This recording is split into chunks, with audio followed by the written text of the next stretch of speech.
자, 지금까지 공부한 걸 갖고 여러분들이 직접 문제를 한번 풀어보겠는데, 문제지 1번을 한번 풀어보실래요? 지분법이 적용되는지 여부를 물어보는 거예요. 그럼 지분법이 적용되는 건 1페이지에 뭐예요? 형식적 기준과 실적 기준을 다 알면 되겠지. 우리 교재 1페이지에 형식적 기준과 실적 기준을 다 알면 되겠죠. 그걸 물어보는 문제예요.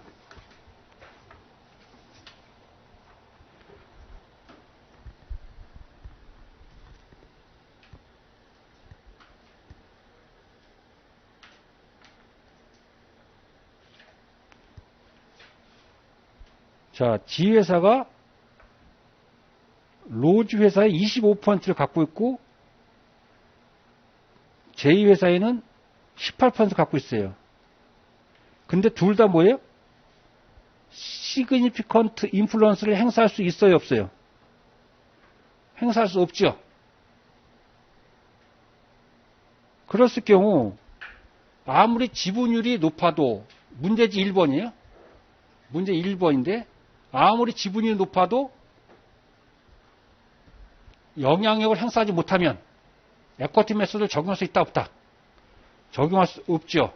그게 답은 몇 번일까요? D번이 답이에요. 이렇게 지분율 적용하는 문제를 가끔 물어봐요. 아주 심플하지만. 그래서 제가 여러분들한테 도움 쪽에서 경제적으로 지원 못해서 이런 말씀 드린지 어떤지 모르는데, 여기 있는 문제집은 모든 문제를 다 망할 수가 없어요. 시간 제약상. 그래서 기출문제 위주로 뽑았는 거거든요. 그러니까 공부를 더 많이 하려면 와일리 문제나 베커 문제를 이렇게 풀어보는 것이 좋죠. 시뮬레이션 문제도 그렇고. 제가 중요한 거 이렇게 시뮬레이션 문제 드리지만 다는 커버를 못한다고, 2달 동안에는. 그래서 그런 거 부족한 건 여러분들이 이 문제를 다 완벽하게 이은 다음에 그런 걸 많이 풀어보시라 이런 뜻이에요. 자, 2번을 한번 풀어보세요. 2번 뭐냐면 2번은 우리 페이지 1페이지에 20% 미만이라도 에쿼티 메소드를 적용할 수 있는 경우가 있죠. 그걸 물어보는 거예요. 거기 박스를 잘 보시고 박스에 해당되는 게 있는지를 한번 찾아보세요. 박스에 해당되는 것은 20% 미만이라도 지분법을 적용할 수 있었어요. 에쿼티 메소드를. 근데 지금 1, 2, 3, A, B, C, D 중에는 지분법을 적용할 수 못하는 게 있어요. 어떤 것까? 몇 번이에요, 답이?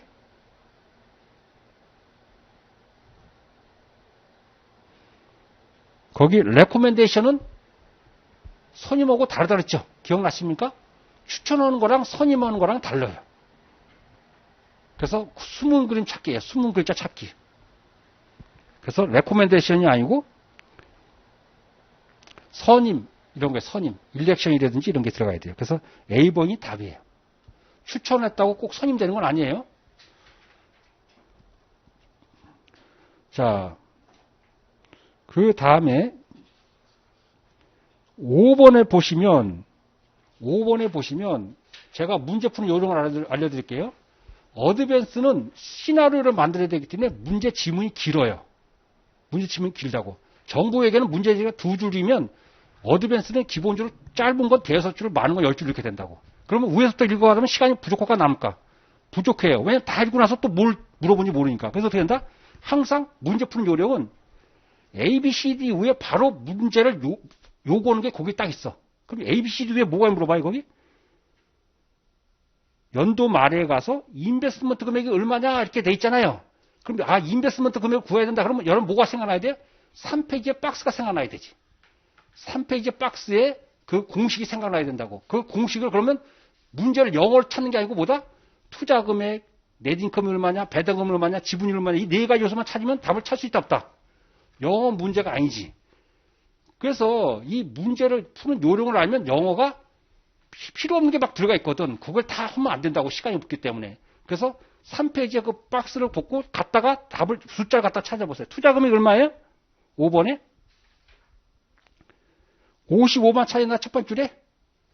그 다음에 넷인컴이 얼마예요? 두 번째 줄에 6만 5천 찾았나요? 배당이 얼마예요? 3만 찾았나요? 그러면 지분율이 몇 %예요? 25% 찾았나요? 그럼 갖다 넣으면 공시 나올까 안 나올까? 나와요. 그리고 회계는 머리로 풀면 안 돼요. 회계는 지식이 아니고 기능이에요. 기능이란 뭐냐면 끊임없이 계산기 두드리고 쓰고 그 연습해야지 머릿속에 들어간다고. 귀찮아도 수업 시간 왔으면 계속 쓰고 그러세요. 멀리 안다고 해서 이렇게 하는 거랑 이미 들어왔으니까 시간은 그렇게 해야지 머릿속에 남는다고. 오케이? 그래서 여러분들이 그렇게 하시는 게 권유해드려요. 자, 5번 같은 문제가 등장해요. 근데 이때 중요한 게 뭐다? 25%가 중요한데 만약에 여기서 10%인데 라지스트 싱글 쉐어홀더 그러면 10% 할지라도 지분법 사용하는 거예요. 일단은 그런 말이 있나 없나 찾아봐야 되는데 그런 거 잘 보라는 뜻이에요. 자, 그럼 6번을 보세요. 6번에 보시면 ABCD에 뭘 물어봐요, 여기서도? ABCD 위에 보니까 인베스트먼트 인컴을 물어보는 게 아니고 인베스트먼트를 물어보네요. 그럼 똑같이 공식을 하면 되겠죠. 공식. 그럼 여기 지분법이 적용되는지를 봐야 되겠잖아요. 10%인데 두 번째 형광펜 라지스트 싱글 쉐어홀더 이러면 10%를 할지라도 무슨 법을 적용해야 돼요? 에쿼티 매수를 적용해야 되겠죠. 우리 교재 3페이지에 그런 게 1페이지 그게 나와 있었죠. 박스 안에. 교재 본 교재 1페이지에 있었죠. 그러면 투자 금액이 얼마예요? 투자 금액 두 번째로 40만 원 찾았나요? 넷 인컴이 얼마예요? 세 번째로 50만 원 찾았나요? 배당이 얼마예요? 네 번째로 15만 원 찾았나요? 지분율이 몇 %예요? 10% 찾았나요? 그럼 답이 나올까 안 나올까? 답이 나온다는 뜻이죠. 만약에 그래서 6-1 인베스트먼트 인컴이 얼마냐? 그럼 얼마 되겠어요? 인베스트먼트 인컴이 얼마냐? 그러면 6-1에다 써놓고 6-1 인베스트먼트 인컴이 얼마냐? 그럼 얼마 쓰면 되겠어요? 인베스트먼트 인컴은 넷 인컴이 얼마예요? 50만. 50만 곱하기 10%면 얼마다? 5만이 답이겠지. 인베스트먼트 인컴은 더 쉬우니까 시험에 잘 안 나오겠죠. 이해 갔습니까? 자, 여기까지가 우리 3페이지까지 배운 문제의 다예요. 또 하나 나온다면 어떤 것이 3페이지까지 된 거냐면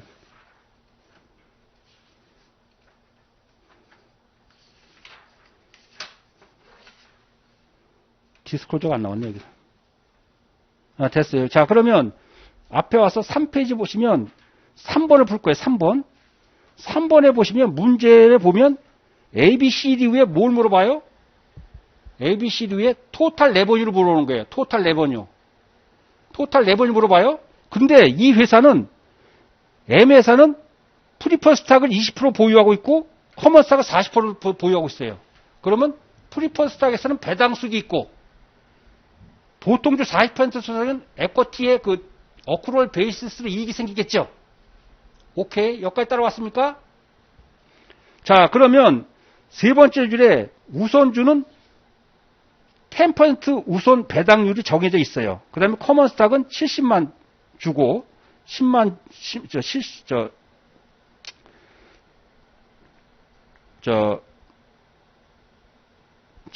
저기 있고 보통 그 다음에 네 번째 보면 넷 인컴이 얼마 발생했어요? 이 인베스트의 이익이 6만 찾습니까? 자, 그럼 이렇게 보세요.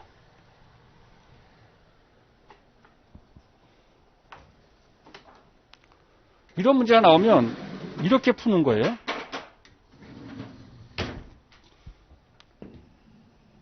넷 인컴이 전체 6만인데 여기 프리퍼스 스탁에 해당된 게 프리퍼스 스탁이 거기 10만 불에 10% 뛰면 얼마예요? 10만 불에 우선주에도 배당이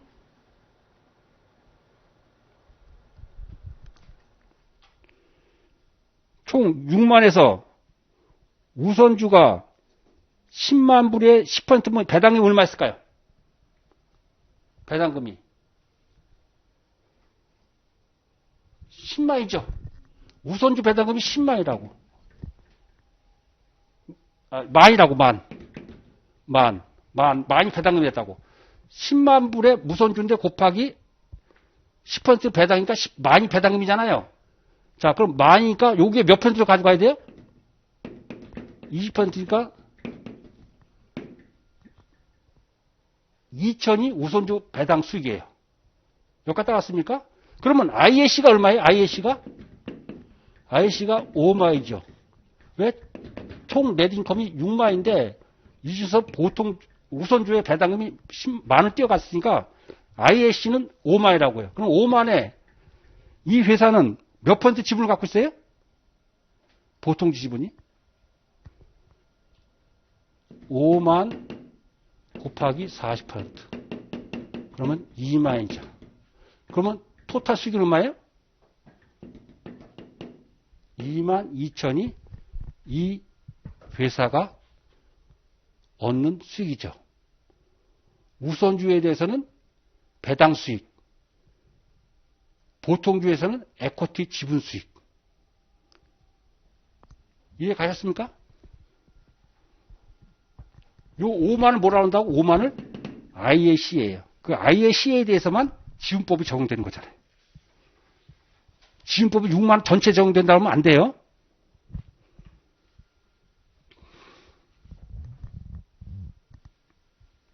숫자가 다가오나요?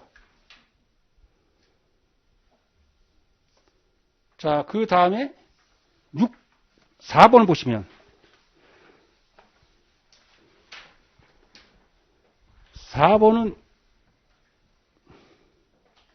4번은 문제를 보면 첫 번째 줄에 페어런트가 9만 주에 몇 퍼센트를 소유하고 있어요? 10만 주에 90% 소유하고 있어요. 서브시디리에.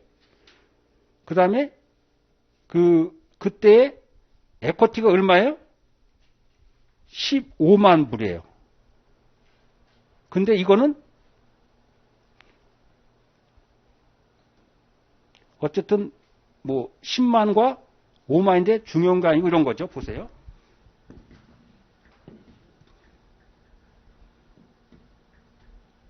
여기 에쿼티가 얼마냐면 지금 15만이에요. 근데 몇 주에 지금? 만주에 만주. 근데 여기에 대해서 몇 퍼센트 취득하고 있어요? 90%. 그럼 몇 주를 갖고 있는 거예요? 9,000주를 갖고 있죠. 9,000주 갖고 있는데 요거에 90%는 얼마가 될까? 13만 5천을 갖고 있는 거랑 마찬가지죠. 여기까지 따라왔습니까? 90%인데 13만 5천을 갖고 있는 거예요. 15만에 90%니까. 여기까지 됐습니까? 자, 그런데 이 회사가 증자됐어요. 증자됐는데 몇 주를 발행했냐면 세 번째, 네 번째 주면 2만 주를 발행했어요. 얼마 발행했어요? 2만 4천을 발행했어요. 2,000주를 2만 4천 불에 발행했어요. 그러면 이 재무제표는 얼마 될까요? 에쿼티는 얼마 됐을까요? 에쿼티는 17만 4천 불이 됐고 주식수는 12,000주가 됐겠죠. 12,000주. 여기까지 됐습니까? 여기까지 왔어요? 자, 그러면 이때는 지분율이 90% 했었는데 이 회사는 지금 지분율로 되면 12,000분의 9,000주니까 지분율이 몇 퍼센트예요? 75%죠. 여기까지 이해 갔습니까? 그러면 이 회사 75%면 17만 4천에 75%면 얼마가 될까요? 이 17만 4천에 대해서 자기가 권한 행사하는 건 75%잖아요. 그럼 그것이 금액이 얼마일까요? 그 금액이 13만 500불이에요. 13만 500불.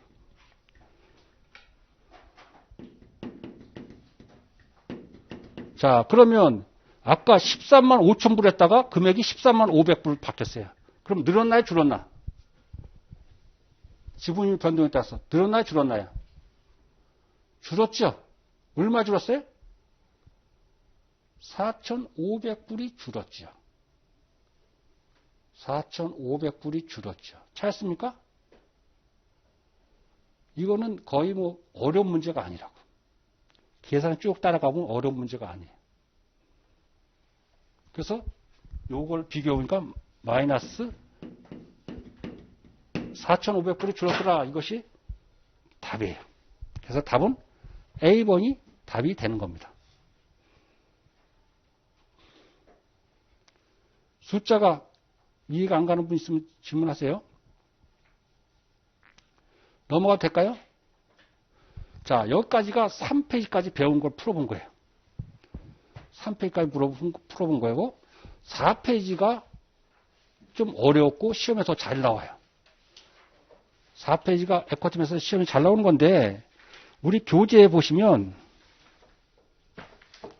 3페이지 보시면 예제에서 그런 말이 있었어요. 예제 거기 보시면 두 번째 줄에 보시면 페어 밸류와 캐링 어마운트가 셈이다 이렇게 있었죠. P투자회사의 장부가와 시가가 같은 경우에 예를 든 거예요. 거기서는. 근데 4페이지 배울 때는 뭐가 다르냐면 거기 보시면 제목이 뭐예요? 인베스트의 북밸류와 페어밸류가 다른 거예요. 다른 경우야. 이게 일반적인 경우겠지. 땅 같으면 10년 이상 거에 지금 장부가와 시가가 다르겠지. 이게 더 일반적인 거잖아요. 그러니까 4페이지가 더 현실적인 걸 갖고 문제를 푸는 거예요. 그러니까 4페이지가 당연히 중요하고 4페이지 풀면 3페이지는 당연히 이해가 가는 거예요. 예? 여러분 이해했지만 4페이지를 위해서 3페이지를 한 거라고. 자, 그러면 예행 연습을 한번 해볼게요.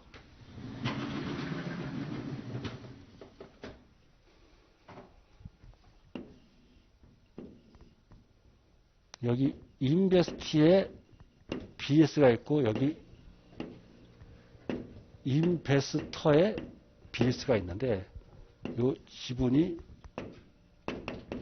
20%를 취득하고 있어서 에코티 메소드를 적용해요. 그런데 여기 보니까 최초에 보니까 여기 에코티가 1000이 있었어요. 1000이 있었는 거는 어떻게 했냐면 여기 에셋이 2000 있고 라이빌리티가 1000이니까 여기 네드에셋 밸류가 1000이 된 거겠지. 여기까지 됐습니까? 예? 그런데 여기니까 20%가 여기 인베스트먼트는 얼마가 계속될 거냐면 여기는 200이 기록됐을 거라고. 200이 기록됐을 거예요. 200이 기록됐을 거예요. 근데 우리가 배운 거는 요것이 지금 에셋이 북밸류와 페어밸류가 같은 경우를 했었다고. 여태까지 한 거는. 근데 많이 이런 경우가 있지 않겠어요? 이 예를 간단하게 해서 이 에셋이 하나가 인벤토리라고 말했다. 인벤토리 하나예요. 인벤토리 하나 기록되어 있어요. 그러면 인벤토리가 북밸류는 2000인데 페어밸류는 3000이면 요 네데스 밸류는 얼마가 될까요? 네데스 밸류는 3000에서 1000 빼니까 이것이 네데스 밸류 페어밸류는 2000이겠잖아요. 그러면 이걸 20% 살 때 이 파는 사람이 200에 팔을까요? 그렇게 안 팔지. 제정신 있는 사람은 200에 안 팔지. 왜? 이게 지금 3000짜리인데 3000에서 1000 빼니까 2000인데 왜 20%를 200에 팝니까? 400에 팔지. 그렇지 않겠어요? 그래서 이게 200이 아니고 400이 돼야 된다고. 400. 무슨 말인지 알겠어요? 시가로 팔 테니까 저쪽에서. 그럼 이게 문제가 생긴다고요? 이게 400인데 여기는 장부가로 할 때는 회계 장부가인데 이게 200하니까 200하고 400이니까 차이가 나잖아. 이런 차이 날 때가 문제라고요. 차이 날 때 어떻게 회계 처리하느냐 그런 뜻이에요. 그러면 이때 이 자산 쪽에서 부채는 북밸류와 회밸류가 같으니까 자산 쪽에서 차이가 날 텐데 차이 나는 계정 과목이 딱 세 가지가 있어요. 여러분 암기해 놔야 되겠지. 네 가지가 있어요. 뭐냐면 거기 차이 나는 계정 과목이 형광펜 PP 즉 랜드 같은 거 PP 유형자산 같은 거 이런 것이 시가와 장부가가 달려요. 또 차이 나는 게 뭐냐면 랜드, 또 차이 나는 게 인벤토리, 또 차이 나는 게 굿윌. 이렇게 네 가지가 차이 나요. 네 가지가 차이 나. 그런데 차이 나는 거 보면 지금 이 경우는 우리가 페어밸류가 북밸류보다 큰 경우를 지금 예를 들고 있는 거예요. 시가가 장가보다 큰 경우를 예를 들고 있다 하겠죠. 왜냐하면 북밸류가 큰 경우는 거의 정상적인 게 아니고 또 요걸 제대로 배우면 그거는 기호가 반대로 되겠지. 그러니까 요걸 먼저 한다고. 그러면 이 지금 차이 나는 것은 뭐에 차이 나냐면 PP가 차이 나고 두 번째 원인이 인벤토리가 차이 나고 랜드가 차이 나고 네 번째는 굿윌이 차이 난다고. 발생한다고. 그럼 지금 우리가 인벤토리라면 인벤토리가 판매되기 전까지는 손익에 영향을 미친다, 안 미친다? 안 미쳐. 인벤토리는 판매됐을 때 영향을 미친다고요. 판매됐을 때 영향을 미치는데 장부가, 이게 장부가로 판매됐을 때는 원가가 적죠. 원가가 적죠. 원가가 적으면 코스트가, CGS가 적으면 이익이 많이 계산될까, 적게 계산될까? 원가가 작으면 이익이 크게 과하게 계산된다고. 오케이? 이익이 작으면, CGS가 원가가 작으면 이익이 크게 계산된다고요? 그럼 보세요. 여기 인베스트가 있고 인베스터가 있는데 여기 넷인컴이 여기 400으로 기록됐다고. 여기 지분율이 20%예요. 그래서 이거 20% 이걸 인베스트먼트 줄인 게 80을 증가했는데 알고 보니까 이게 400이 아니고 이거는 잘못됐고 이것이 300이라고 정확한 거 보면 300이라고 가정해 보자고요. 그럼 여기 80 됐던 걸 어떻게 조정해야 될까요? 10만큼 줄여줄 거 아니에요. 100에 해당되는 거. 마이너스 20만큼 줄여줘야 될 거 아니에요. 따라옵니까? 그러니까 이게 4배로 계산되는데 원래는 300이 정확한 금액이야. 그럼 이익이 오버스테이트가 됐다는 거죠. 100만큼.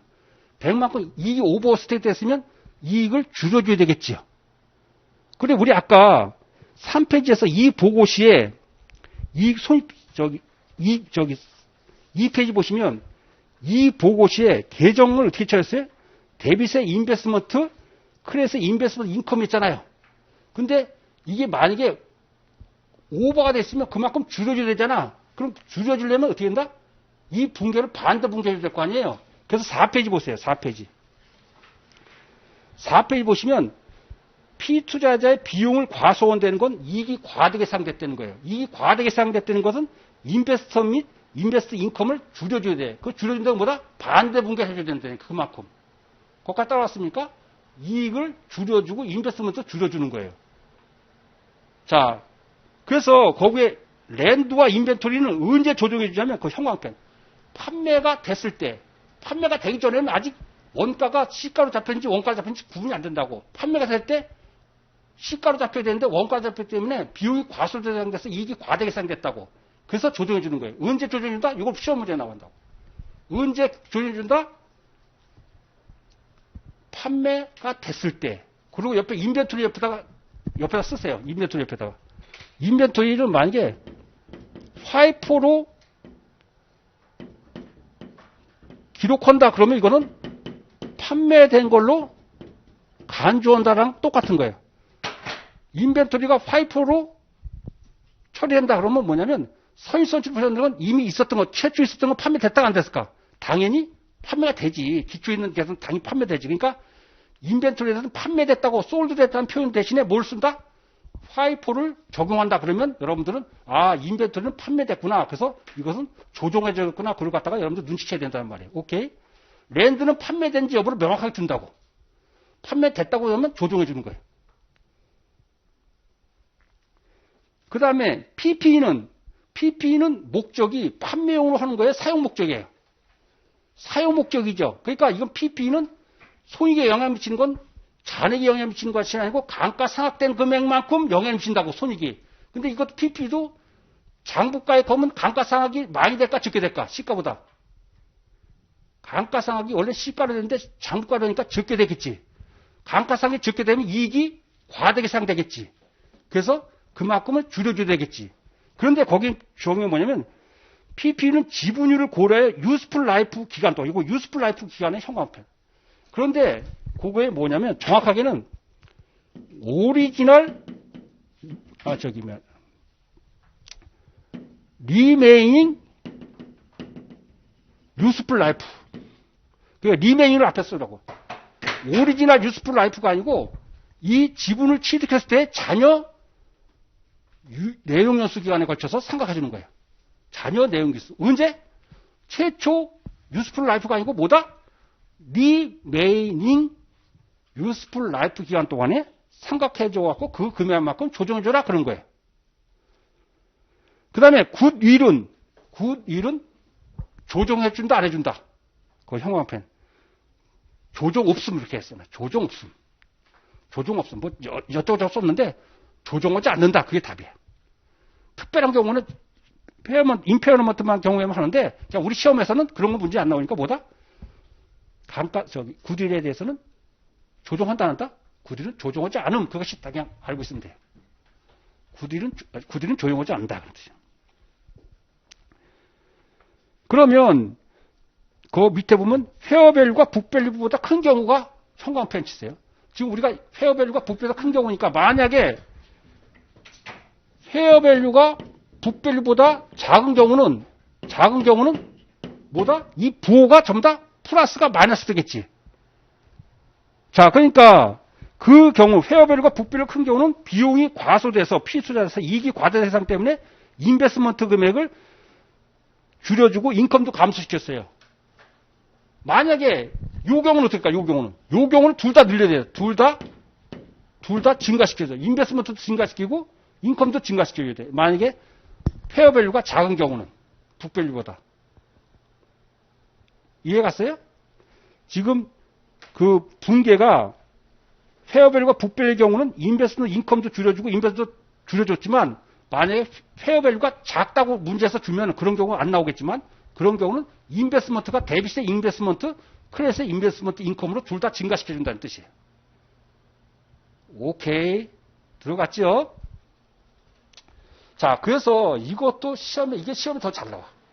3페이지 박스보다 4페이지 박스가 시험에 더 잘 나와요. 그러면 4페이지의 박스에 보면 지금 북밸류와 페어밸류가 차이 나는 경우에는 혹이 붙은 거야. 혹이. 그 혹을 떠주는데 인베스트에서도 혹을 띄어야 되고 인컴에서도 혹을 띄어야 된다고. 그래서 제가 정리해 드릴게요. 그 정리가 어떻게 되냐면 이렇게 되는 거예요.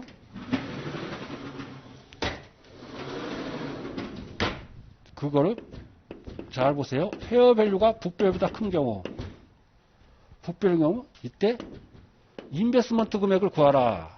그러면 인베스먼트 금액은 취득액 플러스 넷인컴 마이너스 디비던드 곱하기 퍼센트. 이게 해다가 여기까지 3페이지잖아요. 여기서 뭐다? 차이 조정 금액을 빼줘야 돼. 오케이? 그리고 이 차이 조정 금액은 그럼 여기서 차이 조정 금액은 어떻게 구하냐?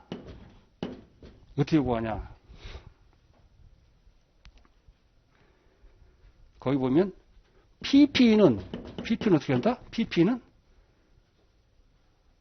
경우는 페어밸류 마이너스 북밸류 곱하기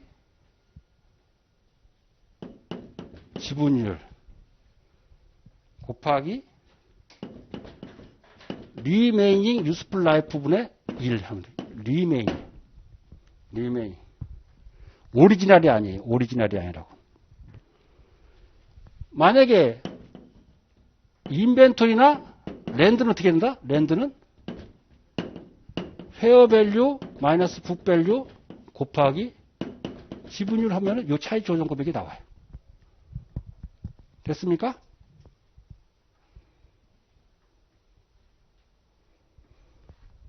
반면에 인베스먼트 인컴은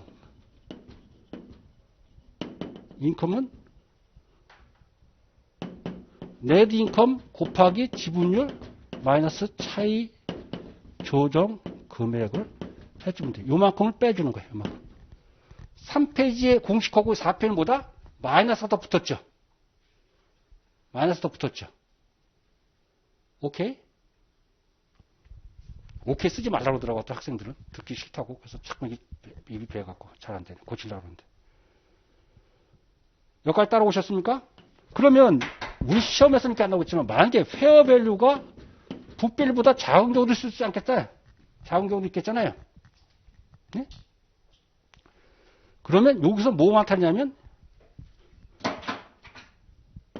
인베스먼트 금액을 구할 때, 취득 금액 곱하기 net 인컴 마이너스 디비던드 곱하기 지분율, 여기는 플러스 차이 조정 금액이에요. 플러스니까 분계를 하면 인베스먼트 인컴 이렇게 잡아주는 거예요. 이거는 마이너스니까 이거 뭐다? 인베스먼트 인컴을 거꾸로 반대로 죽여주는 거예요. 요 부호가 그런 의미라고. 이해 가셨어요? 당연히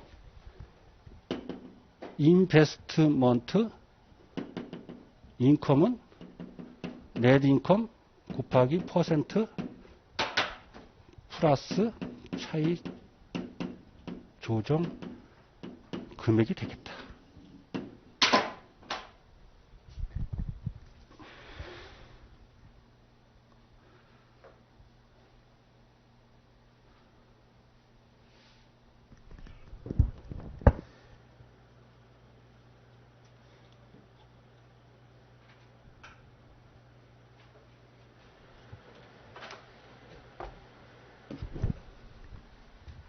이게 시험에 잘 나오는 거예요.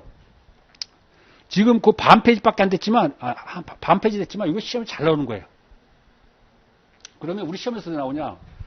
가장 심플한 거는 일반적으로 페어밸류가 붓밸류보다 크니까 미국 시험은 막 없는 걸 만들어지질 않아요. 문제 내더라도 전시에서 가는 걸 주면 된다고. 자, 그러면 요거 주고, 요거 주고, 요거 주고, 요거 주고, 차이 조정 수토를 주면 요걸 구할 수 있다, 없다? 인베스트먼트 금액을. 구할 수 있겠지. 이 공식을 알면 3페이지에 있는 공식을 당연히 알 수 있겠지. 이게 3페이지에 있는 공식이니까, 요까지가. 됐습니까? 그런데 이렇게 나올 수 있어.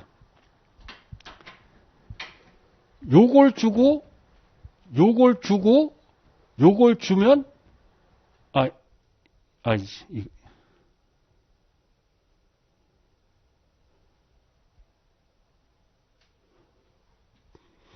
요걸 주면,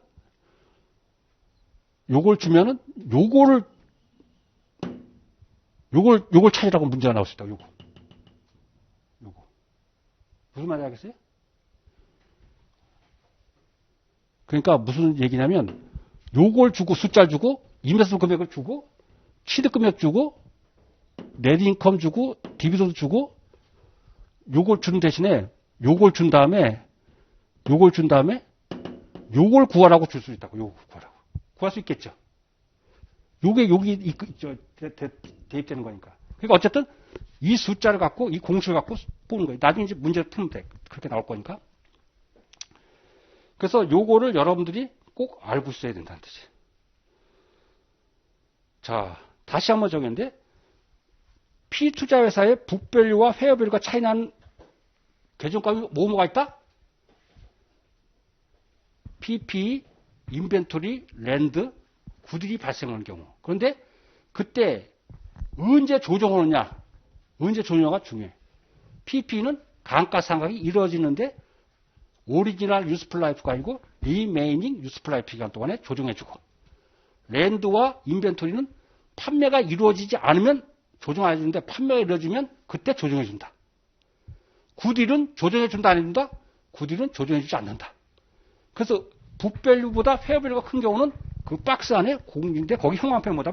그때는 마이너스야. 차이 조정은 마이너스야.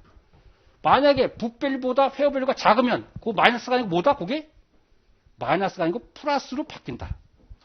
그 마이너스라는 의미는 인베스트먼트와 인베스트먼트 인컴을 줄인다는 의미고 플러스는 인베스트와 인베스트먼트 인컴을 늘린다는 컨셉이다. 이해 가셨나요?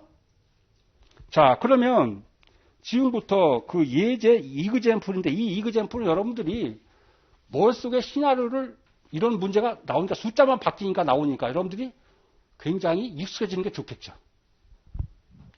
자, 문제를 제가 이해해주면 2014년 1월 1일 날 P회사가 S회사의 지분 40%를 취득했어요. 얼마 취득했냐면 50만 원을 취득했어요. 근 취득 당시에 북밸류는 그 S회사의 북밸류는 넷 에셋밸류는 87만 5천인데 페어밸류는 100만 원이에요. 그러면 페어밸류가 북밸류보다 크죠? 그럼 위에 박스에서 공식에서 마이너스 해줘야 될까 플러스 해줘야 될까? 마이너스 해줘야 되겠죠? 거기까지 이해 왔죠? 자, 그리고 그 차이는 네 번째 원인이 뭐로 일어난대요? 거기 밑줄 이퀴먼트. 이퀴먼트는 PP 때문에 발생한 거죠. PP는 언제 손익에 영향을 미쳐요? 감가상각할 때 영향을 미치겠죠. 감가상각 영향을 미치는데 오리지널 유스풀 라이프예요? 리메인 유스풀 라이프예요? 리메인 유스풀 라이프라고. 그러면 그 리메인 유스풀 라이프가 10년이에요. 10년. 그 10년이 중요해요. 그 다음에 네 번째 줄에 넷인컴이 32만이고 그 다음에 배당은 12만이라고. 12만. 그러면 거기 보시면 지분 취득 시에 분기를 보면 인베스트먼트 50만, 캐시 50만. 회계처리 됐습니까? 그 다음에 순익보고 시에 32만에 40% 했더니 인베스트먼트를 12만 8천 증가시키고 인베스트 인컴은 12만 8천 증가시켰어요. 그리고 배당금 수치시는 거꾸로 인베스트먼트를 줄이죠. 배당 손익이 생기지 않아요, 이때는. 그래서 12만에 40%니까 4만 8천에 캐시 잡고 인베스트먼트 4만 8천 잡았어요. 여기까지 끝나면 되는 게 끝났는데 북밸류와 페어밸류가 차이 나면 그 차이 조정금을 또 해결해줘야 되죠. 차이 조정 금액이 지금 얼마가 났어요? 87만 5천과 100만이니까 요거 보세요. 차이 조정 금액 요까지. 여기 보면 페어밸류가 얼마예요? 페어밸류가 100만. 북밸류는 87만 5천. 그러면 여기에 지분율이 몇 퍼센트예요? 지분율이 40%. 그 다음 리메인 유스풀 라이프가 10년에 1이니까 이거 얼마 나올까요? 계산해 보면. 요게 나오면 요것이 5천이 나온다고. 5천이 지금 낮은 장부가액으로 감가상각했기 때문에 이익이 과대계상된 거야. 이익이 과대계상됐으니까 이익을 줄여줘야 되겠잖아요. 그러니까 그 회계처리가 됐어요?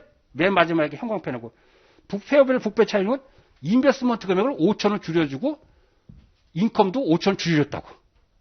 왜? 페어밸류가 컸는데 감가상각은 페어밸류 감가상각이 아니고 북밸류 감가상각이기 때문에 감가상각이 적게 됐어. 감가상각이 적게 됐으니까 이익이 오버가 됐다고. 오버스테이트가. 오버스테이트 되니까 정직하게 줄여줘야 된단 말이에요. 그래서 이게 회계처리라는 건데 우리 시험에서는 이게 나오는 게 아니고 뭐다? 인베스트먼트 금액이 얼마냐 이렇게 나오니까 회계처리 이렇게 하지만 이렇게 하면 시간이 많이 걸리잖아요. 그럼 어떻게 하면 될까? 이 공식에 그대로 갖다 넣어주면 되겠지. 이 공식 그대로 넣어주면 되니까 여기 보여요? 글씨 보여요? 그럼 여기다 제가 써볼게요. 이 공식 그대로 갖다 넣으니까 하려고요. 자, 금액이 보면 이렇게 나온 거지. 취득액이 얼마입니까? 50만. 넷인컴이 얼마예요? 넷인컴이 32만. 배당이 얼마예요? 12만. 여기까지 따라옵니까? 그 다음에 지분율이 몇 퍼센트예요?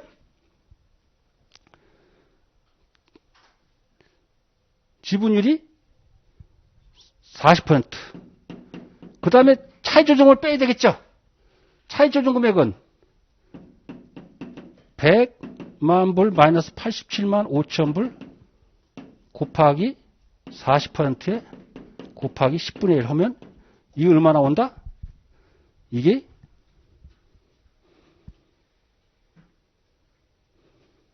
얼마 나옵니까? 57만 5천 불이 나온다. 이게 답이에요.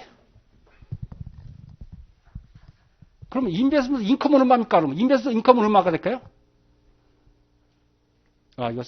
이거 쓰시고. 인베스먼트 인컴도 같이 구해보세요. 인베스먼트 인컴은 32만 곱하기 40% 마이너스 5천이겠지. 그러면 12만 3천이 답이 되겠지.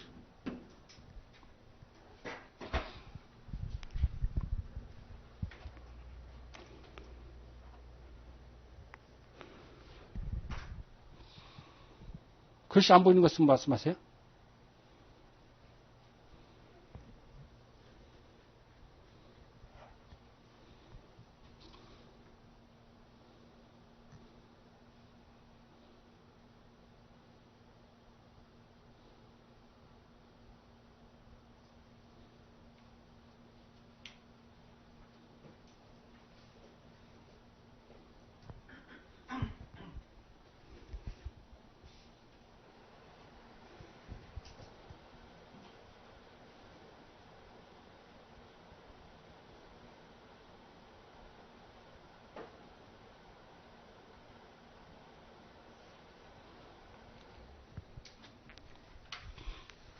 이 5천 구할 수 있겠어요? 차이 조정금액 5천 구할 수 있겠습니까, 이거? 5천? 자, 여기서 제가 이거를 다르게 해석해 볼게요. 이 12장에 가면 연결 재무제표서는 구디를 계산하는 게 시험에 종종 나오거든요. 그럼 여기서 구디를 계산하는 걸 잠시 한번 이 케이스를 갖고 해볼게요. 어떻게 되냐면, 구디는 어떻게 되냐면, net asset value의 book value, net asset value의 fair value, 여기 취득가, 그러면 요것이 구딜이에요. 요것이 디퍼런스 금액이에요. 오케이. 그럼 여기서 뭐냐면 net asset value 구딜은 여기 87만 5천이라고 되어 있어요. net asset value fair value는 100만이라고 되어 있다고.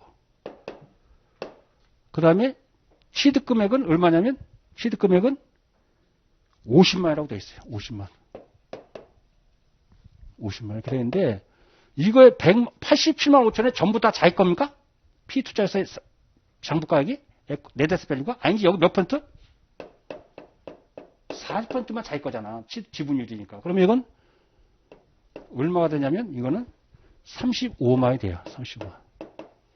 요거에 40%니까 요거는 40%니까 이거는 40만이 된다고. 그러면 구딜은 얼마입니까? 하면 구딜은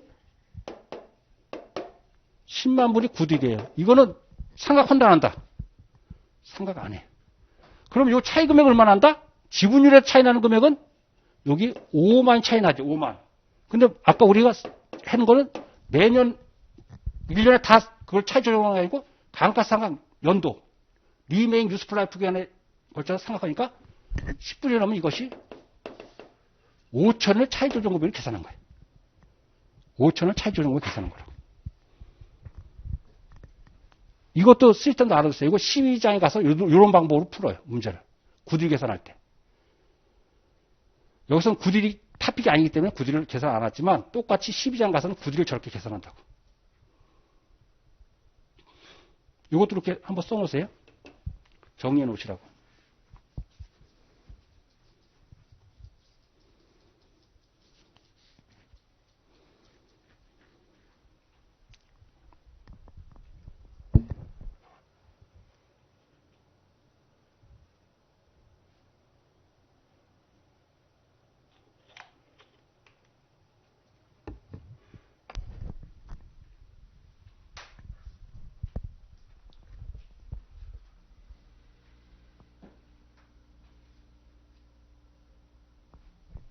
그러니까 이 4페이지의 그 박스는 굉장히 중요한 공식이죠.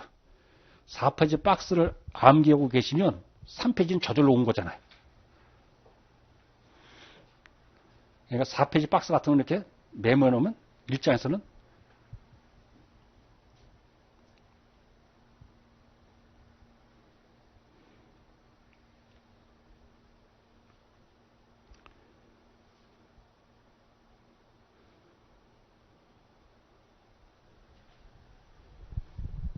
다시 정리해 드리면 페어 밸류와 북 밸류가 차이 나는 경우 1번이 뭐다? PP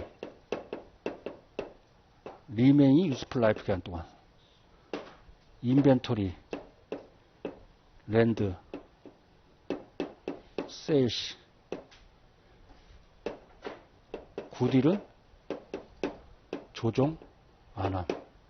이것도 중요하지. 오케이. 그래서 페어 밸류가 북 밸류보다 큰 경우는 마이너스 조정. 페어 밸류가 북 밸류보다 작은 경우는 플러스 조정.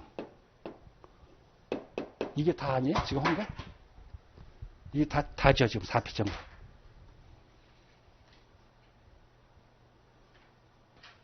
이렇게 된 거죠. 이거를 말도 안 물어보기도 하고, 계산 문제도 물어보기도 하고, 여러저러 했는데, 뭐, 이거만 딱 알고 있으면 빠져나갈 구멍이 없어요.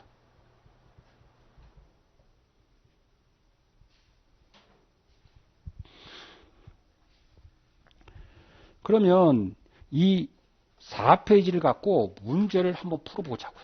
문제를 풀어보는데 4페이지 관련된 문제가 어디 있냐면 5페이지의 7번을 보시면 자 문제를 보시면 파크 회사는 에코티 메소드를 사용하고 있어요. 그런데 T 회사를 샀는데 페어 밸류와 북 밸류는 차이가 나는데 그 차이 원인이 뭐예요? 그 인벤토리와 랜드 때문에 차이 난대요. 근데 페어 밸류가 커요? 북 밸류가 커요?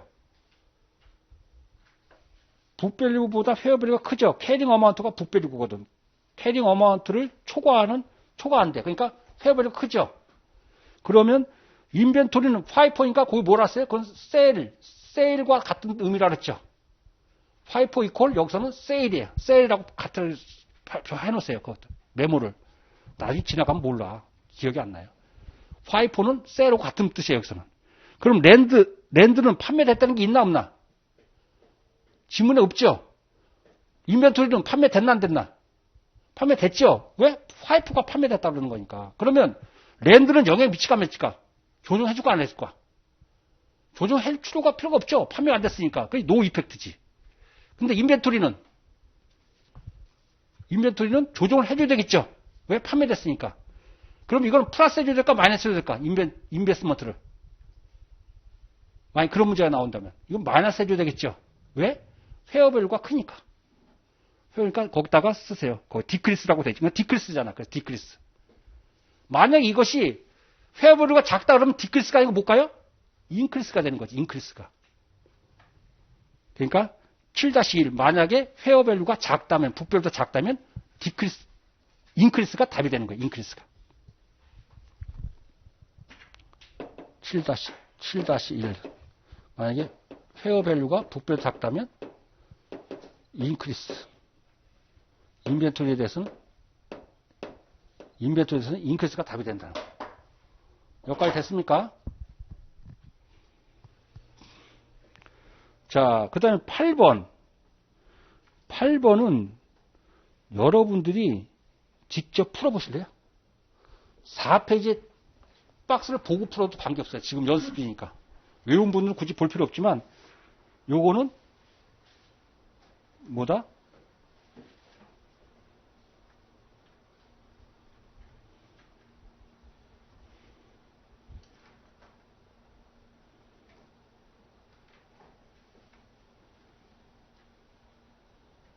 여기는 뭘 물어봐요? ABCD의 인베스먼트 인컴을 봐. 인컴을 보는 거예요. 인베스트가 아니고 인베스먼트가 아니고 인컴을 본다고.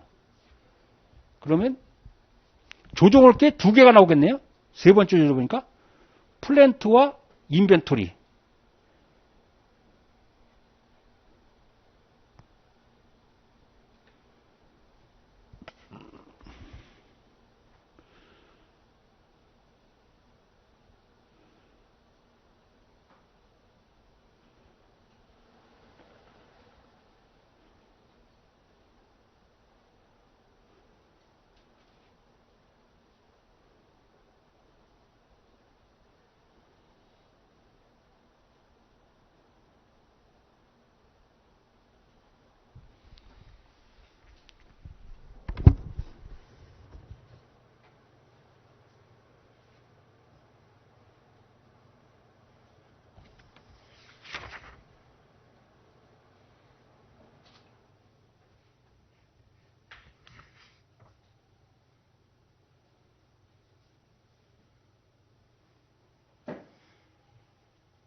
준비된가요?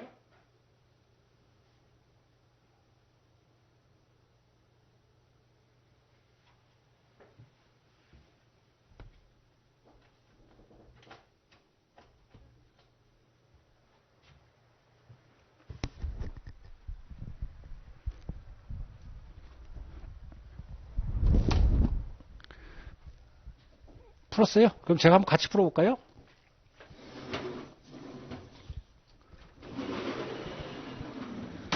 이 문제에서는 인컴을 물어봤으니까 첫 번째는 네트 인컴 곱하기 지분율만큼 갖고 오면 되겠죠.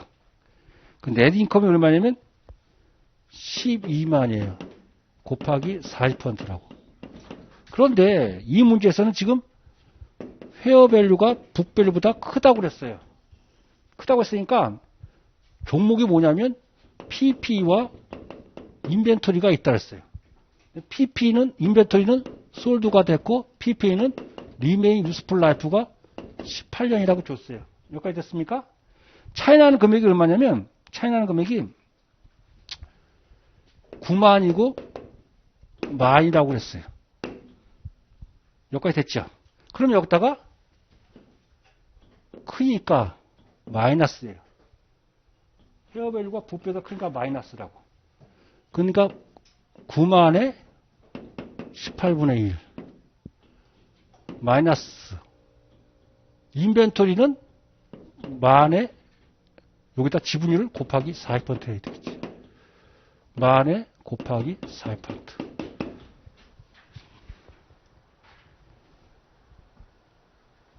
그러면 답이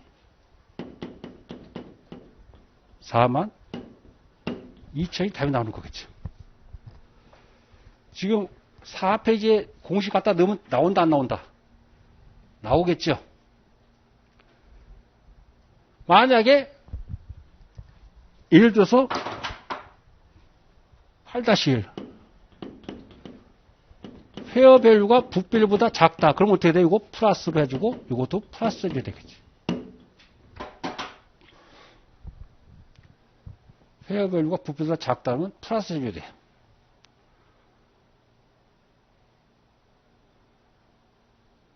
요거는 지금 저 5페이지에 있는 거 7, 8, 9는 다 풀 수 있어야 돼요. 별표 해놓고 푸시고 8, 9번도 한번 풀어보세요. 직접. 9번이 8번의 응용이에요. 여기 9번에 보시면 40%고 두 번째에 보시면 거기 차이난 감가상각 금액이 100만 불인데 캐링 어마운트가 100만 불이에요. 캐링 어마운트. 그런데 세 번째 줄에 보면 오리지널 유스풀 라이프가 10년 있고 리메인 유스풀 라이프가 5년이. 그럼 어떤 걸 써야 될까요? 5년을 써야 돼요. 10년은 여러분들 속이려고 있는 거라고.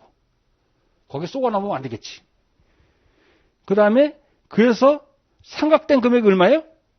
8천이에요. 이게 조정 금액이 8천이야. 조정 금액이 8천이면 4페이지에 차이 조정 금액 구할 때 8천이 나왔어. 그럼 지분율이 몇 %예요? 40%. 리메인 유스풀 라이프가 몇 년이에요? 10년. 아니 5년. 그러면 차이 금액을 구할 수 있다 없다? 지금 원가가 100만 불이니까 차이 금액이 얼마예요? 그 공식 그대로 갖다 놓으면 답이 나오겠지. 4페이지에 있는 그 차이 조정 금액 공식 갖다 넣으면 답이 나온다고. 아까 제가 설명드린 그거예요. 꼭 차이 조정 금액이나 인베스트먼트 금액을 구하는 게 아니고 그 금액을 주고 나서 북밸류와 헤어밸류 차이 나는 금액을 구할 수 있는 거예요.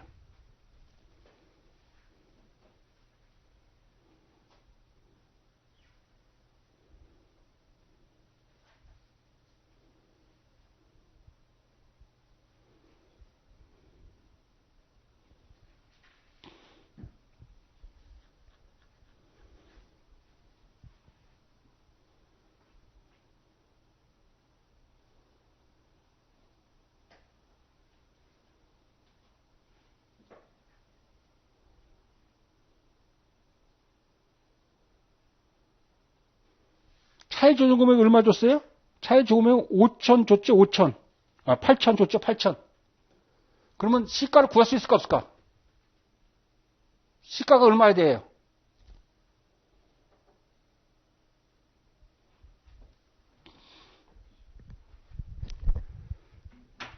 자, 제가 풀어볼게요. 우리 이렇게 되는 거 아닙니까? 차이 조정 금액은 페어 밸류 마이너스 북 밸류 곱하기 지분율 곱하기 리메인 유스풀 라이프 분의 1 하면 되잖아요. 근데 이 차이 조정은 얼마 줬냐면 우리가 8,000을 줬다고. 찾았습니까? 여기 북 밸류가 100만을 줬다고요. 됐습니까? 곱하기 지분율 몇 %였어요? 지분율 40%예요. 그 5분의 1. 그럼 이거 금액을 구할 수 있다 없다? 금액을 구할 수 있겠죠. 예? 이럴 때 어떻게 구한다? 요 금액이 얼마야지 이게 나올까요? 요 금액이 10만 불의 1이 나와야 되잖아. 10만 불이 커야 되니까 110만 원이 되게 되겠지. 이걸 구하는 거라고, 이거를. 요게 어렵다는 거예요, 미국 사람들은. 미국 사람들이 계산을 잘 못하거든.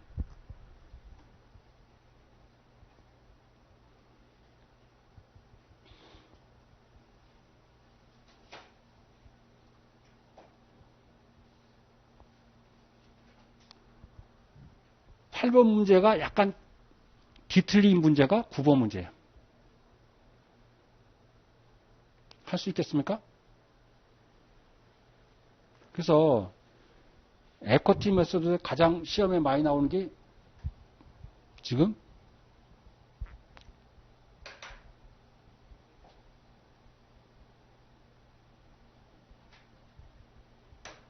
4페이지. 4페이지. 지금 들을 때는 저한테 항상 질문이 이런 거예요. 아, 선생님한테 수업 시간에 들을 때는 다 이해했어요. 근데 한 2주 되니까 남은 게 없어요.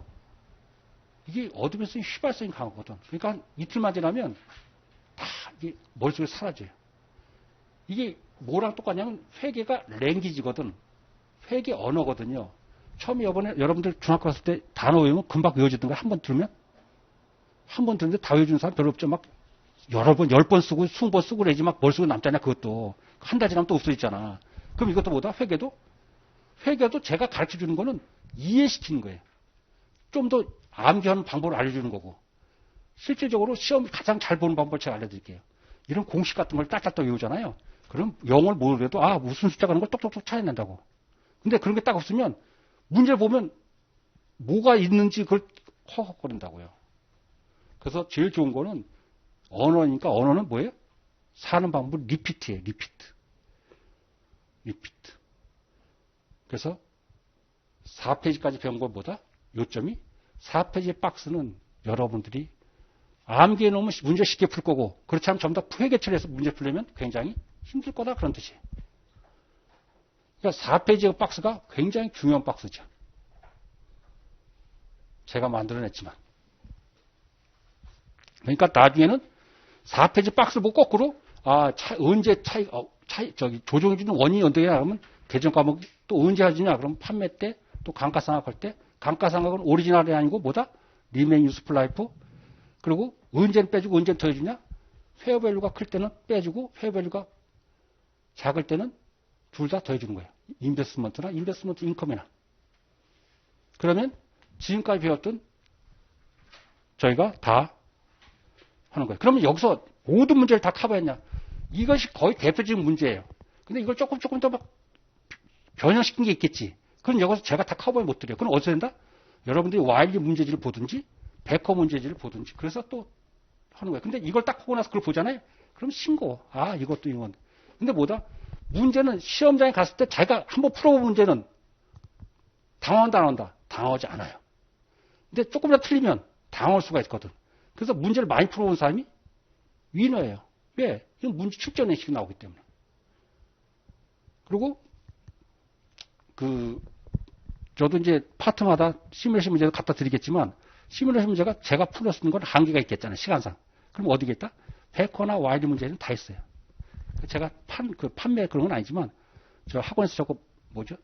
전산을 하는 거 있잖아요. 좀 판매한다는 거. 그거 한번 보면서 한번 보시라고요. 그러면 문제를 이렇게 보면서 선생한테, 지금 저한테 배운 걸 딱 보면, 아, 이거구나, 이러면 쭉쭉 풀린다고요. 거기서 매번 싱거운 거는 그다음에 두 번 필요가 없어. 풀다가 자기가 틀리는 거는 거기다가 요약한 데다가 거기다 빨간색 쓰는 거예요. 뭘 들면 공식할 때 자기가 마이너스 든 걸 플러스 내든지 오리지널 유스풀 라이프를 적용해서 끝난다면 그건 리메인 유스풀 라이프라든지 이렇게 거기다가 빨간색을 오답할 때 오답처리인 걸 적어놓으면 그것만 딱 보면 이제 문제가 딱 끝나는 거지. 그리고 정리가 딱 되놓으면 에코팀에서도 반 페이지도 딱 적용이 된다고. 거기다가 오답 노트 빨간색 쳐놓으면 그것만 딱 보면 쭉쭉쭉 쳐놓으면 나중에 시험장 할 때는 5페이지 정도 보면 문제가 딱 정리가 되는 거예요. 그리고 뭐다? 대개 들어가실 때 전체 시간에서 AICPL 공부하는 동안에는 거기에 연예인을 검색한다거나 뭐 다른 쇼핑을 검색하면 안 돼. 뭘 해야 돼요? 그 검색 용어는 뭐다? 스마트폰은 오로지 공부하는데 용어가 모를 때 찾아보는 거야. 대개 갈 때 뭐예요? 꼭 이 책을 갖고 그날 배운 거를 왜 이렇지 한번 이 공식이 왜 안 왔을까 이렇게 한 번씩 해서 그때 소화시켜 놓으라고요. 특히 직장 다니는 분들은 시간이 그렇게 많지 않아. 그 시간을 엄청나게, 저는 은행 다닐 때 6개월 만에 시험을 합격했는데 물론 저는 좀 내공이 좀 있었지만 그때 제가 무진장 중요한 짭을 갖고 있었어요. 시간이 없었는데 어떻게 했냐면 그때 은행이 9시 반에 출근하면 아침에 7시까지 출근해서 9시까지 공부를 했다고. 여러분들 직장에서 공부하면 좋아할까 나쁠까? 여러분들 부모님만 빼고 공부하는 거 좋아하는 사람 하나도 없어. 특히 직장에는 더 경쟁 관계이기 때문에 좋아하는 사람 하나도 없어. 공부한다 그러면 일부러 술 사준다 그러고 야근을 시켜요. 그래서 저는 그렇게 해서 했고 점심시간에는 시험 보는 동안에는 누가 외식하자라도 안 했어요. 구내식당 가서 10분 만에 먹고 사무실에서 보면 눈총을 받으니까 화장실 가서 자변기에서 미리 포켓에 공부할 거를 프린트해갖고 복사해갖고 자변기에서 40분 동안 공부하고 출퇴근 때 은행 걸 좀 이용했지만 공부할 걸 3페이지 정도 하면 3페이지 걸 카피 떠갖고 포켓 넣어갖고 전철관에서 서서도 볼 수 있게. 책을 갖고 보지 못하잖아요. 서서 때 책, 집념만 있으면 하루죠. 그리고 외우는 게 어려운 게 잘 안 되는 게 있어요. 막 공식 같은 거 어려운 게 있어요. 예를 들면 하다 보면. 뒤에서 뭐 펜션 같은 거. 그럼 어떻게 한다? 그런 거는 A4 용지에다 써갖고 어디다 두는다? 화장실에 붙여놓고 식탁에 붙여놔서 밥 먹을 때도 이렇게 보면서 하는 거지. 밥 먹을 때 핸드폰 보듯이. 그러면 떨어질 수가 없죠. 이거 100점 맞아 붙는 시험 아니잖아요. 75점 붙으면 되잖아. 네? 무슨 말인지 알겠어요? 공부할 때는 딱 하고 나서 나중에 여기서 AICPA 공부를 4년 했는데 안 되면 아무 의미가 없어요. 여기는 O 아니면 X지 세모가 없다고. 그러니까 그거를 아주 집중적으로 해야 된다고. 시간은 자기가 창출해내야 돼. 특히 직장 다니는 분들은. 그렇지 않으면 나는 토요일날 일요일만 공부한다. 그러면 그거 갖고 안 돼. 이 시험이 어려운 시험은 아닌데 절대적인 시간은 투입해야 돼. 절대적인 시간을. 그렇기 때문에 그 시간은 자기가 어떻게든 창출해내야 된단 말이에요. 그리고 사무실에 있으면 저는 사무실에 있을 때 이렇게 했어요. 여기 보면 에코팀에서도 있잖아요. 그러면 에코팀에서 구글에 가서 치면은 저널리티 나오고 뭐 이렇게 제목 맞춤 나와요. 그럼 어떻게 돼? 사무실에서 한글 보면은 사람들이 지나가다 위에 사람이 꼴밥 먹인다고. 뭐 엉뚱한 짓 하냐고. 근데 영어로 된 건 몰라. 영어로 된 거면 업무에 필요성인 줄 알아. 그러니까 그때 시간 날 때 사무실에 보면 하루 종일 바쁜 게 아니거든. 시간이 날 때가 있어요. 그때는 에코팀에서도 북별과 해별과 차이 났을 때. 그럼 문제도 또 많아. 여러분 혹시 문제 풀다가 이 문제뿐만 아니고 모든 문제 AICP 기출 문제는 문제의 첫 줄만 치면은 그것이 쭉 나옵니다. 거기 해석까지 다 있어. 대부분이.